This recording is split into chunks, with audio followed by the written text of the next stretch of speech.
Kyle, and today we're in my home garage. I'm actually going to show you guys how I go about making a seat.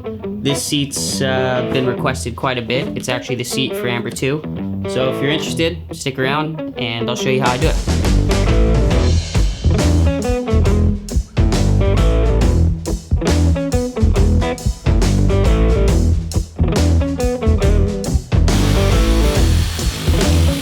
Now that I got the piece cut out, I'm actually gonna bring it over to the shears, and you can get a much more accurate cut with that. So I typically just cut out the piece that I need so it's easy to maneuver in the shear.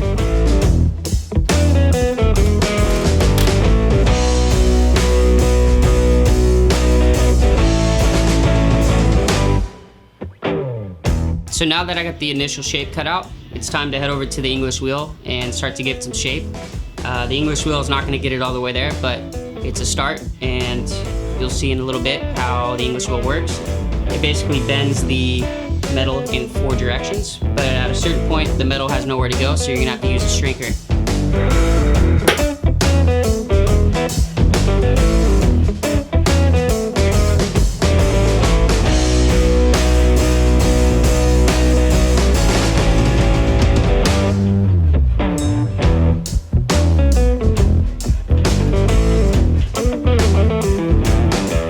So now that I got most of the rolling out of the way, there's definitely some spots that need to be shrunk and stretched. I'll go over those now and how I kind of decipher what areas need shrinking and what areas need stretching.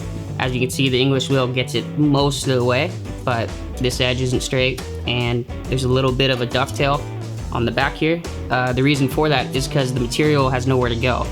So when you shrink it, it pushes the metal together and it actually creates a thicker piece at the end here, but it'll actually tuck it and make it so that it's a dome. Okay, so when I look at this, there's definitely a couple spots that I can see right away need to be shrank. One of those spots being the back section here. This, as you can tell, hope you can see that in camera, but this part does not want to bend on the English wheel. There's nowhere for the material to go, and that means that we need to shrink it. So shrinking basically is 2 jaws that's squishing the metal together, and it'll actually make it a thicker piece here on the bottom. So I'm gonna mark this with green. Probably from right here to about right here. This will all be shrunk. Okay? Now, if I look at the side, this side's not that bad, but this side's worse. If you look at the side here, you can tell that it's not straight. Now, what I need to do here is actually stretch the metal to bring this line straight again. A lot of this edge is actually going to be trimmed at the final stages, but for now, we're going to try to get it as close as we can. So I'm going to mark this in red. So from here to all the way down here will be, it's going to be stretched. Goal here is to basically have a straight edge here and a pretty nice radius on the top of here. I usually leave this top piece right here a little bit flatter than the sides, but you'll see as I start working, the shape will actually come together a little bit more. And don't be afraid to actually, like, you know, really bend it and maneuver it the way you need to do it. Let's get to shrinking.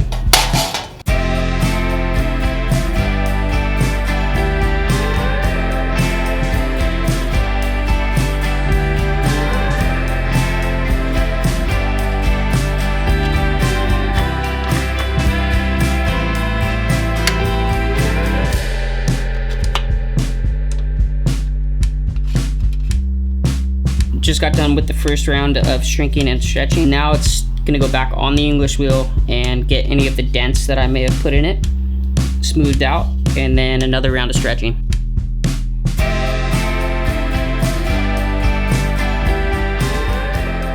Alright, so this is gonna be hard to show you with one hand, but I have a rear loop here. And basically we just got off the English wheel to finish out the shape of this thing. But you can see it's getting pretty close. Now, what I need to do is just trim the back off here. See how there's still that shape? It's not a straight line. I'm gonna trim it down so that it's straight, but all I'm really checking for is the radius is right on the rear loop. When it comes to trimming, I like to use a 1/8 inch pinstriping or paint tape, and basically you can kind of see your straight line as you run the tape line. And it doesn't need to be perfect, but it'll just give you a guide and show you what you need to trim. You'll eventually bring this to a belt sander and get it straight, but you just want to figure out how much material you're going to take off, and this tape is a great way to do that.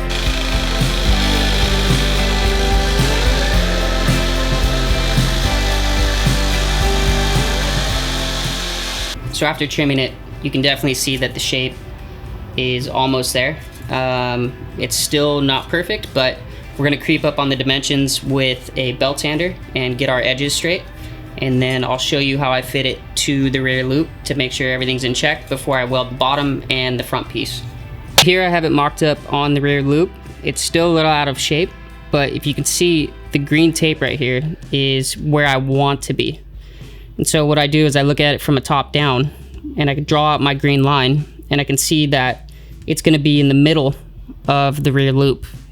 For here, this will give us a basic guide of our roundness, and I secure it by using a couple magnets. I picked up a bunch of these little things. They're great for holding pieces of metal together, so I recommend you get those.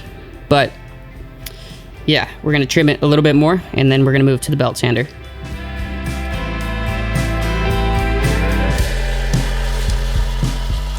Alright, so now that I just got off the belt sander, basically all my lines are pretty straight. There's probably a little more work that needs to be done, but it's pretty close. The final step is to sand the entire surface, look for highs and lows that I may have made from stretching, shrinking, or even rolling on the English wheel, and kind of sand it out and get it as straight as I can so that I don't have to use any body filler when I go to paint it. The final thing that I would do is definitely weld a plate to the bottom here. So close that up, and then a plate that would follow this line as well. And then that would be my seat. And the seat pan would basically bolt directly to this, and this would be its own piece.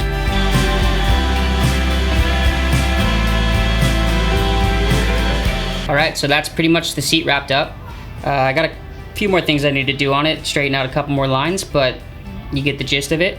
If you like the video, please be sure to subscribe, and until next time, see ya.